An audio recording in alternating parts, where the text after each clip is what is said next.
আপনারা কি জানেন কিয়ামতের ময়দানে আল্লাহর কাছে বান্দা কোন আমল করলে হিসেব ছাড়া জান্নাতে যাবে?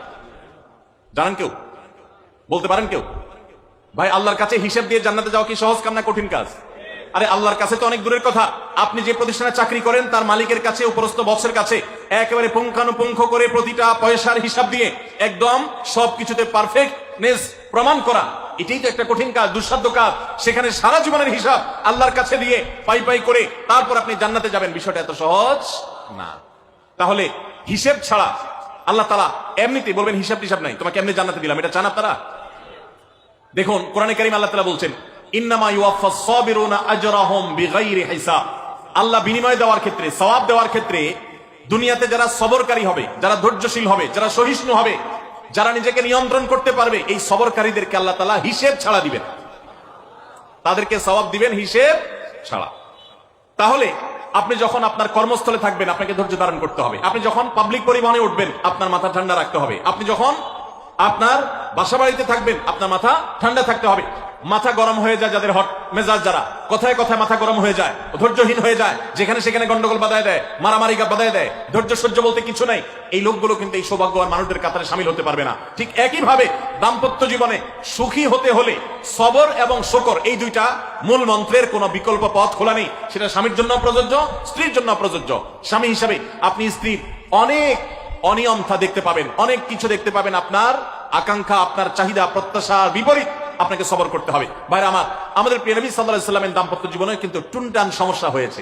আপনারা মনে করতে পারেন নবী সাল্লাল্লাহু আলাইহি ওয়াসাল্লামের ঘর, ওনার স্ত্রীগণ সাহাবী, তারা উম্মুল মুমিনিন আমাদের মা, এত মর্যাদাবান মানুষ তারা, তাদের আবার ঝামেলা হয়েছে। ভাই, দাম্পত্য জীবনে টুকটাক সমস্যা তাদেরও হয়েছে। প্রিয় নবী সাল্লাল্লাহু আলাইহি ওয়াসাল্লাম নিজে একদিন বাসা ছেড়ে মসজিদে নববীতে এসে মন খারাপ করে বসেছিলেন, তিনি বাসায় যাচ্ছেন না, অভিমান করে।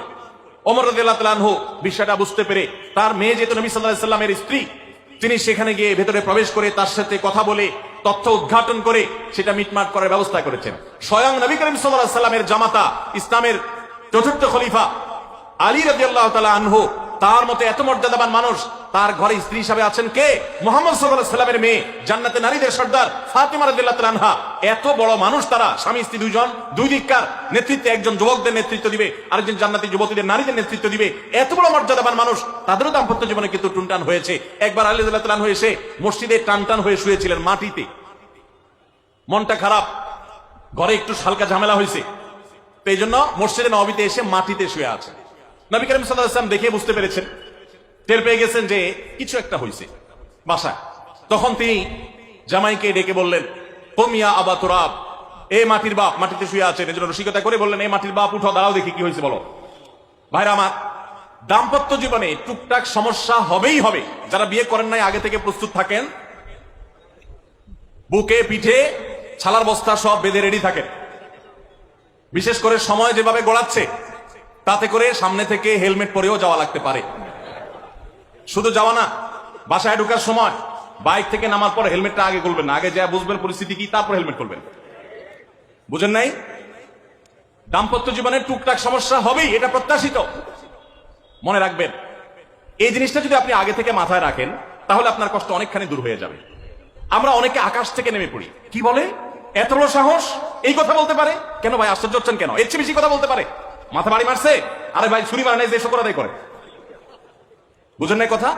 একই কথা বোনদের জন্য প্রযোজ্য। আমার মা বোন যারা শুনছেন তাদেরকে বলছি, আপনার স্বামীর একটা কথা শুনে আপনি আকাশ থেকে নেমে পড়ছেন, আকাশ ভেঙে পড়ছে মাথার উপরে, কি এটা বললো সে, আপনি ডিপ্রেসড হয়ে যাচ্ছেন। আরে বোন, ডিপ্রেসড হচ্ছেন কেন? এটা কেন? আরো শক্ত কথা আপনাকে বলতে পারে, এটা আপনি মাথায় রাখেন, কারণ দিন শেষে তিনি মানুষ, তার ভুল হতে পারে, একটা সময় তিনি তার ভুল বুঝতে পারেন। দাম্পত্য জীবনে যদি স্বামী স্ত্রী উভয়ে যদি ধৈর্যশীল না হয়, সবরকারী না হয়, হুটহাট রিয়াকশন করে ফেলে, কখনো দাম্পত্য জীবনে সুখী হওয়া সম্ভব নয়। মনে রাখতে হবে, একসাথে থাকতে গেলে, দুইটা পাতিল একসাথে থাকতে গেলে টুনটান লাগে না? বাধে হয় না?